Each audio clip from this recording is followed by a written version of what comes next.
Kozhikode town police സ്റ്റേഷനിലെ ഗേഡ് S I ഷാഫിയെ കുത്തിപ്പരിക്കേൽപ്പിച്ച കേസിൽ പ്രതി പ്രമോദ് ലക്ഷ്യം വെച്ചത് മറ്റ് 2 പോലീസ് ഉദ്യോഗസ്ഥരെന്ന് സൂചന.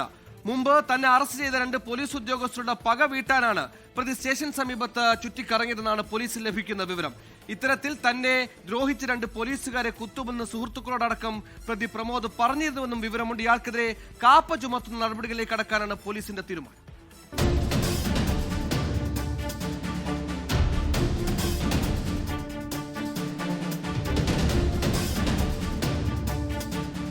ഹോട്ടലിലെ തർക്കത്തിൽ എസ് ഐ ഷാഫി ഇടപെട്ടതാണ് പ്രമോദിനെ ആക്രമണത്തിന് പ്രേരിപ്പിച്ചത്.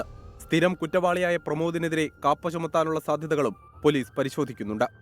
മുമ്പ് മറ്റൊരു കേസിൽ പ്രമോദിനെ അറസ്റ്റ് ചെയ്ത 2 ഉദ്യോഗസ്ഥർ ഇപ്പോൾ ടൗൺ പോലീസ് സ്റ്റേഷനിലാണ് ജോലി ചെയ്യുന്നത്. ഈ ഉദ്യോഗസ്ഥരെ ആക്രമിക്കാൻ പ്രമോദ് കയ്യിൽ കത്തി കരുതിയിരുന്നതായി ചിലരോട് വെളിപ്പെടുത്തിയിരുന്നു. പ്രതിയുടെ പേഴ്സിൽ നിന്നും ഒരു പോലീസ് ഉദ്യോഗസ്ഥന്റെ ഫോട്ടോയും പോലീസ് കണ്ടെത്തി. കുത്തേറ്റ ഷാഫിയുമായി തനിക്ക് മുൻവൈരാഗ്യം ഒന്നുമില്ലെന്ന് പ്രതി മൊഴി നൽകിയിട്ടുണ്ട്. ഹോട്ടലിലുണ്ടായ തർക്കത്തിനിടെ എസ് ഐ ഇടപെട്ടതാണ് ആക്രമണത്തിലേക്ക് നയിച്ചത്. ഇന്നലെ വൈകിട്ടാണ് സ്റ്റേഷനു മുന്നിലെ ഹോട്ടലിൽ വെച്ചുണ്ടായ തർക്കത്തിന് പിന്നാലെ പ്രമോദ് എസ് ഐയെ കുത്തിപ്പരിക്കേൽപ്പിച്ചത്.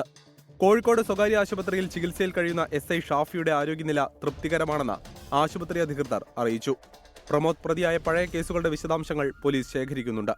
2019 തിരഞ്ഞെടുപ്പ് നടക്കുന്നതിനിടെ സ്കൂളിൽ അതിക്രമിച്ചു കയറി വോട്ടിംഗ് യന്ത്രം നശിപ്പിച്ച കേസിലും 2021 കോഴിക്കോട് ജില്ലാ കളക്ടറുടെ ഔദ്യോഗിക വാഹനത്തിന്റെ ചില്ല് തകർത്ത കേസിലും പ്രമോദ് പ്രതിയാണ്. ഇതുൾപ്പെടെ വേറെയുമുണ്ട് കേസുകൾ.